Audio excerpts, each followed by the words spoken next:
You ever notice something kind of weird? The people with the most money often look, well, pretty normal. Meanwhile, you see others spending a fortune to look like they have it. There's this huge disconnect going on. And honestly, it's a rigged game being played with our wallets and, yeah, our insecurities.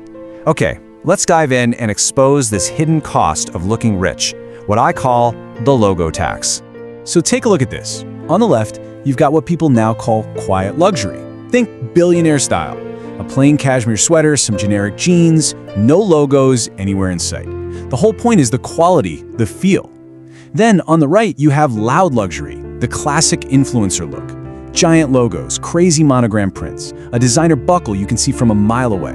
Here the focus isn't quality, it's advertising. And this leads us to the big question, right? Why are the people who actually have the money hiding it while other people are paying a huge premium to basically advertise it for them? I'll tell you right now, this is not an accident. It's a very carefully designed system, and we're about to pull back the curtain on the rules. To really get this, we have to understand the first rule of the game, the logo tax. Just think of it as this hidden fee you pay for the privilege of being a walking billboard for some giant corporation. This quote just nails it. When you're wearing a logo that big, you aren't showing off power or ownership. Nope, you are doing free marketing work. You actually paid for an item that immediately turns you into an unpaid employee for that brand. So let's be super clear about what this means. The logo tax is that insane markup on the most basic luxury stuff. You know, the t-shirts, the belts, the hats. You're not paying for amazing craftsmanship or rare materials. You are paying almost 100% for the brand name. That's it. And the math behind this it's just wild. A luxury brand might spend, say, $10 to make a simple cotton t-shirt. They'll then turn around and sell it to you for $500. That is a markup of 4,900%. You are not buying a shirt, you're funding their entire marketing machine that's designed to convince more people to buy more shirts. So why in the world would anyone pay this tax? Well, it all boils down to psychology. Brands prey on our insecurities. We buy these things almost like a shield, a kind of armor against that feeling of being judged or seen as less than. We're basically trying to buy a shortcut to hack our way up the social ladder. And the brands, they know this, and they aggressively market this dream of inclusion and dignity, especially to communities that feel the most pressure to prove their worth. And here's where it really hurts, the opportunity cost. That $500 t-shirt, it's a depreciating accessory. In 5 years, it's a rag you use to wash your car. But that same $500, if you just put it in a simple S&P 500 index fund, could grow to around $5,000 in 30 years.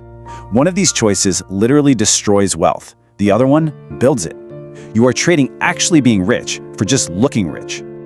Okay, so if that's the game the aspiring rich are playing, what about the truly wealthy? Well, they're playing a completely different game. It's called counter-signaling, and it is the ultimate status flex.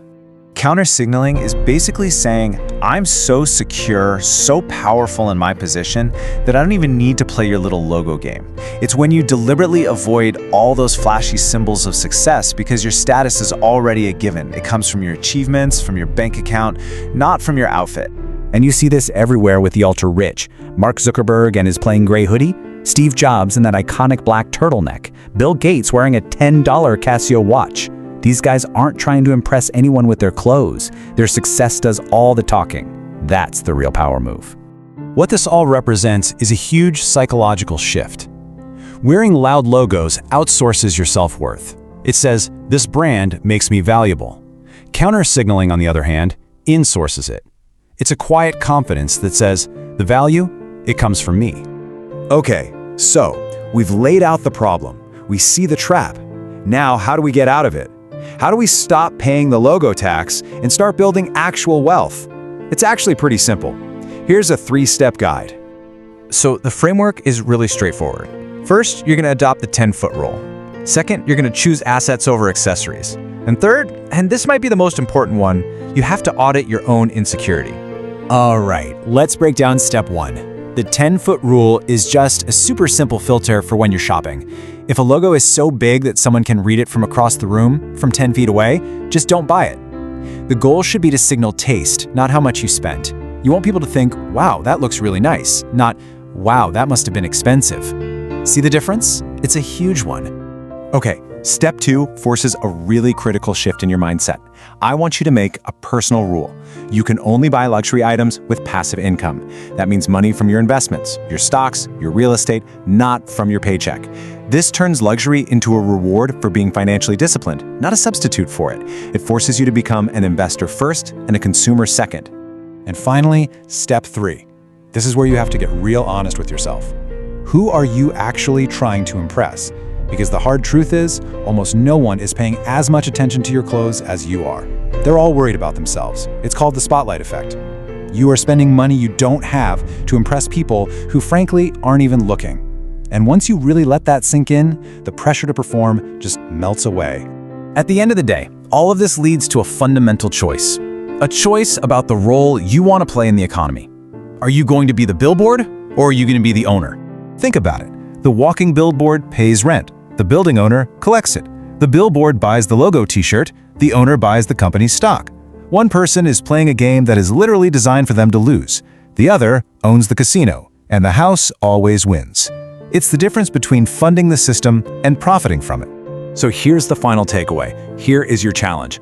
I want you to go through your closet, find that one item with the biggest, loudest logo, and sell it. Take that money, open a brokerage account, and buy an actual piece of a company. Trade the symbol of wealth for actual wealth. Stop being the billboard, become the owner.